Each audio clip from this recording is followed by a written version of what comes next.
Pada masa dinasti Song, ibu kota Kaifeng bersinar terang oleh kemewahan. Istana dihiasi emas, musik pesta terdengar tiap malam, dan kaisar tengah mempersiapkan sebuah perayaan besar untuk merayakan kemenangan perang. Para pejabat sibuk mengatur jamuan, berlomba-lomba membawa hadiah serta kata-kata pujian demi menyenangkan hati penguasa. Namun di balik tembok istana yang megah, desa-desa rakyat jelata dipenuhi tangisan dan penderitaan. Untuk membiayai pesta, pejabat keuangan mengusulkan pajak tambahan. Bagi bangsawan dan pedagang besar, jumlah itu tak berarti. Tetapi bagi petani miskin yang sawahnya kering, bagi buruh yang hanya mengandalkan upah kecil, dan bagi pedagang kecil yang nyaris bangkrut, pajak itu adalah beban yang tak tertanggungkan.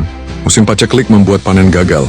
Banyak keluarga hanya makan bubur encer sekali sehari. Ada yang mencari akar liar di hutan untuk mengganjal perut. Tak sedikit pula yang menjual anak-anaknya kepada tuan tanah demi sepotong roti. Tangisan itu tak terdengar oleh pejabat lokal. Semua takut, semua tunduk pada perintah istana. Namun di tengah putus asa, rakyat mengingat satu nama. Bao Zheng, sang hakim berwajah hitam berhati emas. Mereka percaya jika ada satu orang yang mau menentang kebijakan zalim, itu hanyalah dirinya. Maka dikumpulkanlah sebuah petisi. Karena tak punya tinta, mereka melukai jari dan menuliskan huruf demi huruf dengan darah. Kalimatnya sederhana tapi menembus hati siapapun yang membacanya. Jika langit punya mata, biarkan rakyat ini tetap hidup. Petisi darah itu akhirnya sampai ke tangan Bao Zheng. Ia membacanya perlahan, matanya bergetar lalu menatap ke langit-langit. Ia berkata lirih, "Jika aku diam, aku bukan manusia. Lebih baik kepalaku jatuh daripada nuraniku mati." Para bawahannya terkejut. Mereka memohon, "Tuan Bao, ini perintah istana. Jika Anda menentang, hidup Anda akan tamat." Tetapi Bao Zheng menatap mereka dengan tenang. Hukum diciptakan untuk rakyat. Jika rakyat mati kelaparan, untuk siapa hukum ditegakkan? Hari itu aula istana penuh sesak oleh pejabat.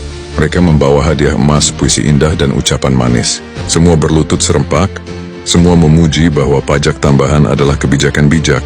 Tak seorang pun berani berbeda. Hingga suara langkah Bao Zheng terdengar. Ia maju dengan tegap. Wajah hitamnya penuh wibawa. Di tangannya ia membawa gulungan petisi darah rakyat jelata. Dengan lantang ia berkata, "Paduka Kaisar, inilah suara rakyat." Mereka menulis dengan darah karena tinta pun tak mampu mereka beli. Mereka tidak meminta pesta, mereka hanya meminta hidup. Apakah emas istana lebih berharga daripada nyawa rakyat jelata? Ruangan mendadak senyap. Seorang pejabat berteriak, "Bao Zheng lancang. Bagaimana kau berani menentang kehendak istana?" Namun Bao Zheng berdiri tegak, menatap lurus ke arah tahta naga. Suaranya bergema, "Jika hukum hanya berlaku bagi orang kaya, maka aku tidak pantas disebut hakim. Biarlah kepalaku dipenggal. Asal jeritan rakyat ini sampai ke telinga langit." Kaisar terdiam, wajahnya tegang. Tangan menggenggam kursi naga. Semua pejabat menunduk menahan napas. Di luar istana kabar sudah menyebar. Rakyat berbondong-bondong berkumpul di gerbang, menyalakan dupa, menangis, dan berdoa agar suara mereka didengar. Akhirnya dengan suara berat Kaisar berdiri. "Bao Zheng, engkau benar. Apa arti kejayaan jika rakyatku menangis? Pajak tambahan ini kucabut. Perayaan akan dipangkas. Biarlah rakyat makan kenyang, barulah istana bersuka cita." Saat kata-kata itu terucap, suasana istana berguncang. Para pejabat terdiam, tak berani membantah. Bao Zheng menunduk lalu bersujud, bukan karena kemenangan pribadi, melainkan karena jeritan rakyat akhirnya sampai ke telinga penguasa. Di luar, rakyat bersorak, air mata tumpah. Mereka berlutut sambil memukul tanah dengan tangan kosong, berteriak, "Hidup Hakim Bao." Suara rakyat akhirnya sampai ke langit. Malam itu ribuan lilin dinyalakan di jalan-jalan Kaifeng, bukan untuk pesta kaisar, melainkan untuk doa syukur atas keberanian seorang hakim yang rela mempertaruhkan nyawa demi rakyat kecil.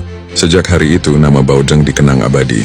Ia bukan hanya hakim, ia adalah suara rakyat di telinga kaisar, benteng terakhir melawan keserakahan istana.